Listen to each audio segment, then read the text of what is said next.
പക്ഷേ ഭാവിയിൽ ഒരു 40 ഇയേഴ്സ് കഴിയുമ്പോൾ അല്ലെങ്കിൽ 50 ഇയേഴ്സ് കഴിയുമ്പോൾ ഇതിൻ്റെ ഇത്തരം സിംറ്റംസ് കാണിച്ചു തുടങ്ങും.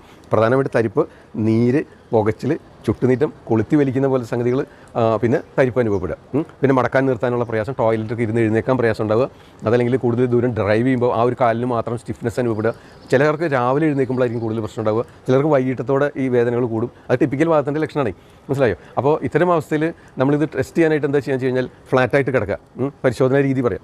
ബെഡിൽ ഫ്ലാറ്റായിട്ട് കിടന്നിട്ട് നമ്മൾ മുട്ട് മടക്കാതെ ഓരോ കാലും SLR straight leg raising test എന്ന് പറയും. അപ്പോൾ അത് കാല് മുട്ട് മടക്കാതെ സ്ട്രൈറ്റ് ആയിട്ട് ഉയർത്തി നോക്കുക. അപ്പോൾ എത്രത്തോളം ഉയർത്തുമ്പോൾ നിങ്ങൾക്ക് വേദന വരുന്നുണ്ട് അവിടെ നിർത്തുക. മനസ്സിലായോ? അത് കഴിഞ്ഞിട്ട് മറ്റേ കാല് ഉയർത്തി നോക്കുക. അപ്പോൾ ആ പെയിൻ വരുമ്പോൾ ഒരു 45 ഡിഗ്രി ഒക്കെ എത്തുമ്പോഴത്തേനും നിങ്ങൾക്ക് പെയിനും ആ കൊളുത്തി വലിക്കുന്ന പോലുള്ള പെയിനും ഉണ്ടെങ്കിൽ നിങ്ങൾക്ക് ഈ സയാറ്റിക്ക പോലുള്ള ലക്ഷണങ്ങളുണ്ട്, രോഗാവസ്ഥയുണ്ടെന്ന് അർത്ഥം. നിങ്ങൾക്ക് എന്നാൽ ഫ്രീ ആയിട്ട് 90 ഡിഗ്രീസ് ഉയർത്താൻ പറ്റും, യാതൊരു പ്രശ്നമില്ല. കുറച്ച് നേരം ഹോൾഡ് ചെയ്താലും പെയിനോ കുഴപ്പം വരുന്നില്ലെങ്കിൽ സേഫാണ്, നോ പ്രോബ്ലം. മനസ്സിലായോ? പക്ഷേ ഒരു 90 ഡിഗ്രീസ് ഉയർത്താൻ പറ്റുന്നില്ല, അല്ലെങ്കിൽ ഉയർത്തിയാലും അവിടെ കുറച്ച് നേരം നിൽക്കും.